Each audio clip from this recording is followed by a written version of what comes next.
seems What like up, what up? It's Dom Kennedy. We live from New York City and you watching me right now, Stash TV. Yeah. The way I receive it is like how when I was creating it, you know, you never really too sure, you know. That's the risk taking part, but it's also the reward at the same time because it's like trying a new trick, you know, when you land it feels good, but I don't really know, man. I'm confident in it. I love it.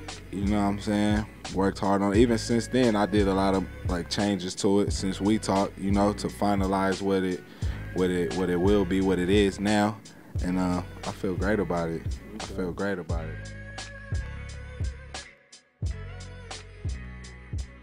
I've been through a lot in my life, man. It's about my life, you know what I'm saying? It's my most honest and open work about my life, you know, that's why it's for sale. Feel me? The Yellow Album is like songs, you know, they're good songs and they're dope pieces of music, but a lot of those songs, put it like this, no song on Get Home Safely no artist could duplicate or make, you know, and that was my goal more so. I mean, I've been doing it for a while, so it's like, you know, before I went any further, you know, to success like my type of party in the Yellow Album, and it's like I know I could make those songs and do all that, but it was important for me to really tell my story first and let people know who I am as a man, as a person, you know. And it's really like a short, you know, excerpt of my life, you know, in audio form. You know, if I could write it in a book, it would be like 500 pages, but on the album it's 15 songs. You know? Yep.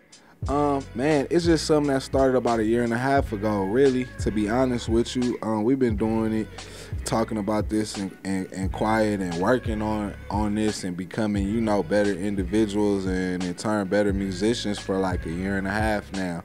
And while he was making Crenshaw and what came out to be Crenshaw and Victory Lap, you know, and I was doing Get Home Safely, we was in the studio damn near every day together for like 6 months, you know?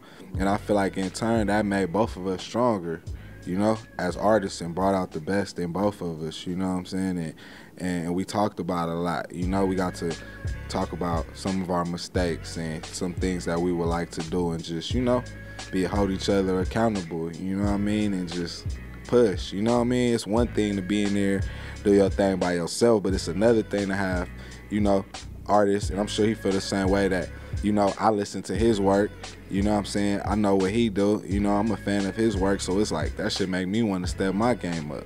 And in turn, I know what he does so well that, you know, in a song like Check Me Out and, you know, all of those songs, I'm like, this a Nipsey Hussle song, you know what I'm saying? When I hear the beat, you know what I'm saying? I'm like, this a Nipsey Hussle song, you know what I mean? And we work on songs together, you know what I mean? So like on my album, when it came to a song like Please, you know, as soon as I did the verse and got the beat, I was like, this is perfect song I need for my album, man. He's the perfect, you know what I mean? I heard him on it before he even did his verse. I knew he was gonna love it, you know, just because we work so closely together. It's like trying to let somebody as close as they could possibly come to seeing the things that I seen, or feeling the pain that I felt, or feeling the joy that I felt, or, you know, going on rides with me, or, you know. Yeah, it's just trying to be as descriptive as possible, you know, and to bring people into my world, because that's where I could win ultimately. You know what I'm saying? That's why I excel. Like, I'm an expert on those things, on LA, you know, the areas that I grew up in, the people that are there. I'm familiar with all of these things, so in order for people to get to know me, I gotta walk them through, you know, through the stories, through the ups and downs, so they know, like, this is a real man, you know, he's a real person, he comes from a real place, and it's really all in the details, you know. And I just try to draw on my memory and be as like photographic in my memory as I can, you know, down to the detail, and just pick up on the things that I feel like everybody could relate to, you know. But the story just takes place in LA, you know. But the topics, the feelings are universal, you know. It's just the setting is just LA.